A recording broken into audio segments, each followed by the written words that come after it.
একদিন একটা সিংহ তার গুহায় গভীর ঘুমে আচ্ছন্ন। এমন সময় একটা ইঁদুর ছোটাছুটি করতে করতে তার নাকের ভেতর ঢুকে গেল। তারপর যখনই সিংহের ঘুম ভেঙে গেল, সে তাকে থাবা দিয়ে মারতে উদ্যত হলো।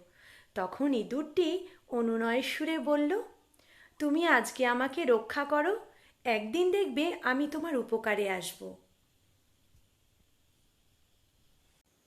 সিংহটি বলল, তুই এত ছোট জীব আর আমার উপকারে আসবি? এ কথা শুনে তাও সিংহটি তাকে ছেড়ে দিল।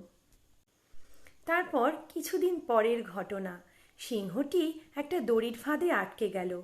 সে প্রচণ্ড জোরে গর্জন করতে লাগলো। তখন ইঁদুরটি সেই আওয়াজ শুনে সেখানে চলে এলো। সে বলল যে তুমি গর্জন করো না, তাহলে যারা তোমাকে ফাঁদে ফেলেছে তারা এসে আমাকে ধরে ফেলবে। তখন সিংহ আর গর্জন করল না।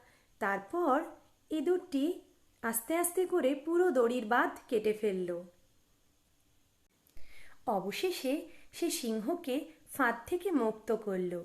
মুক্তি পেয়ে সিংহটি বলল, কাউকে কখনো অবজ্ঞা করতে নেই। এর থেকে আমরা কি শিক্ষা পেলাম? যে ছোট বলে কাউকে অবজ্ঞা করতে, বিপদে যে কেউ আমাদের উপকারে আসতে পারে।